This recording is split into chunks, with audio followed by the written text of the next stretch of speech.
Hello everybody.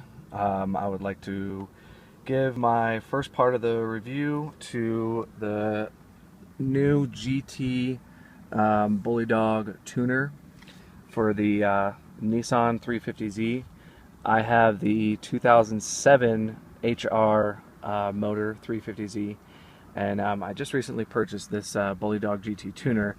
It's kind of one of those things that it's kind of like one of those last steps that you can do for these cars, before having to spend some big bucks on either a twin turbo or a ProCharger, because it's really it's really the only two options for this motor as far as some kind of major horsepower upgrade. This is kind of like that final last step to take before going into the really big stuff.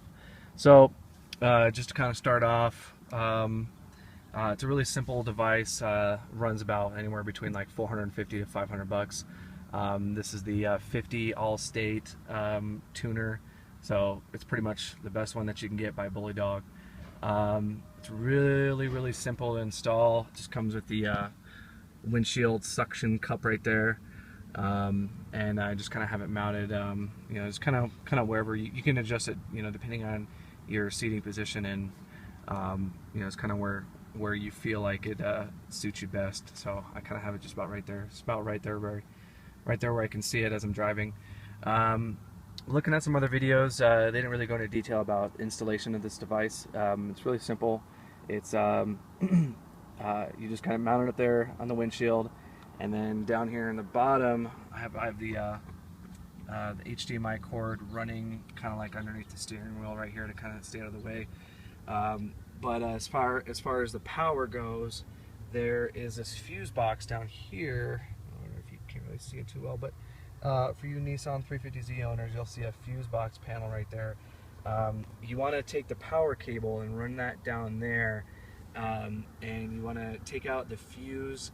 You want to take out the 10 volt, the 10 amp fuse that says ignition for electronic devices. That's kind of what you need to use for the power. And you'll also see, I'm going to pull down here, you'll also see that this device also has a, I can't remember what it's called, but it's this little box right here that you got to plug everything up into. Right there is where the power is going to go to. You got a fuse that comes with it. This little HDMI cable is what goes into the actual tuner itself. And those ports are just basically used for other things for the computer and all that. But you'll see right here where it says key and battery, you'll see a switch right here. Basically, when you have everything installed and everything's running great, you want to leave that in the key, and basically that's going to go off the power from that fuse box so that the device does not stay on permanently. And you also want to use a switch to, over to battery whenever you're doing like downloading the tunes and all that, because obviously if you have it under key and you turn the ignition switch off, it's going to shut everything off. It's going to shut that off, and it's going to shut off all your gauges, everything. So whenever you're doing the installation of the tunes and everything, you just want to keep it over to battery. That way you're not running off the power of that fuse. So when it prompts you to turn the ignition key to the off position, it doesn't turn the whole device off. With that in mind, I'll just leave it under key so that I can just kind of give a quick demonstration of it as far as turning it on and what some of the features are that are on it. But yeah, you can just take this right here and just kind of like tuck it back underneath the steering wheel column right there. And if you find better places to tuck it, then better for you. But that's just kind of the easy way that I figured out how to hide all the cables and everything. So let's start by turning it on here. Alright, so you see, just key and ignition, turn it over to on, and you'll see all the gauges turn on, and then there goes Bully Dog. And again, that's turning on. That's the Bully Dog's turning on with the power set to key and the power coming from that 10 amp fuse. So I'll go ahead and turn it on here.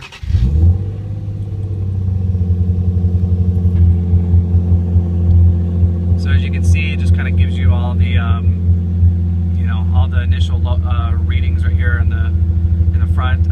You can obviously adjust what it shows here on the screen, yeah, you can just go to menu, and you'll see all these different options that it has. Change vehicle, gauge setup. Gauge setup is basically where you go to display what you want on the main menu to show, like what those gauges will show. Right, so right now I have it on mass airflow, intake, fuel economy, and coolant. I figured I don't really need to see anything else. Like you can have it show speed, air-fuel ratio, fuel flow, all the other stuff. So we'll just keep that on mass airflow, and then you can just do the same thing for those other gauges down there in the bottom. So going back here again, so you got just some other options, user options, performance testing. That's obviously something that I'm going to go into in the second part of this video, but performance testing, obviously it's going to give you a disclaimer to obey the laws, all that stuff, blah blah blah blah. So yeah, so you just want to, of course, obey all the laws of that. Oh, hang on, let me go back to that. I don't think I pushed the right one.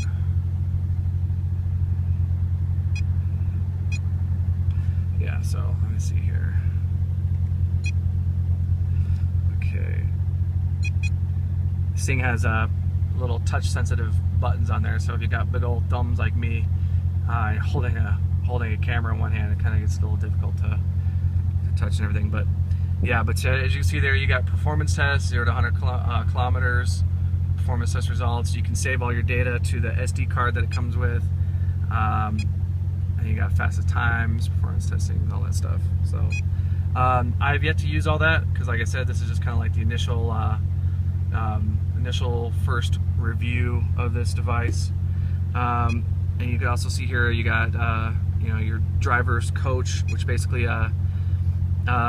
as far as I know, like I said, I haven't used this yet, but as far as I understand what this coach thing is, that it basically kind of like lets you know what your miles per gallon, how your vehicle is, how it's performing basically, and it gives you like little notifications, it gives you little beeps to tell you if how well you're doing with that, and it gives you like ratings like F to A plus or something like that, based on how you set up how your vehicle, how you want it to perform, and this coach setup thing kind of like tells you how that's performing, which is pretty cool.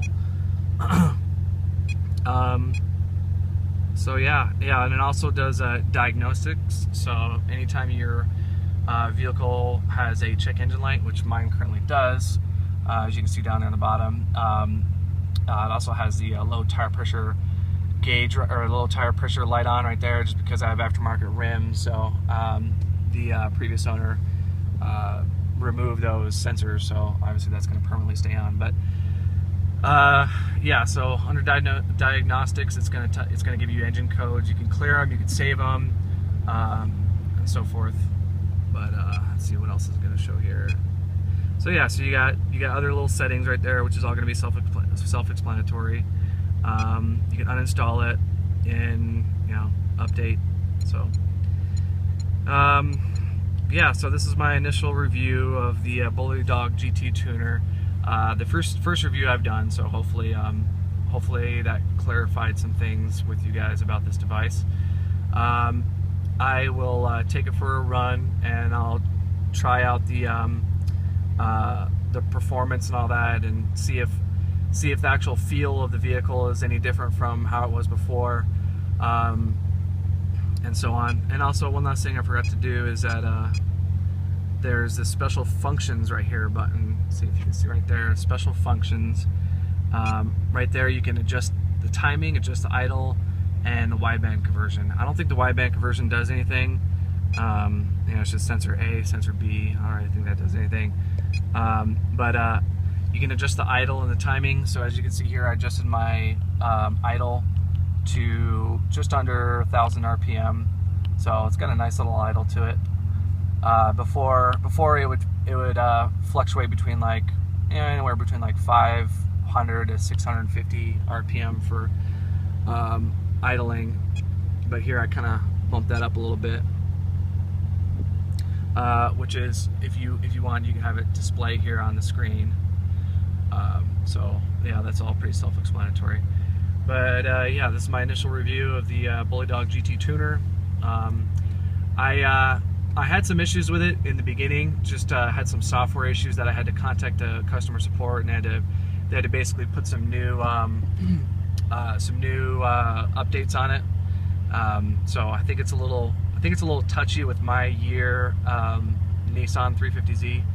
So if you guys have any Zs that are 2008, 2007 or so models, hopefully they don't give you any problems. But overall, it seemed pretty good as far as like the first setup and first review of it before I took it for a drive and tested it. So yeah, seems to be running good. I'll post a second video of what the performance, everything is going to be like, the you know, 0 to 60 times, all that stuff. So yeah, thank you for watching.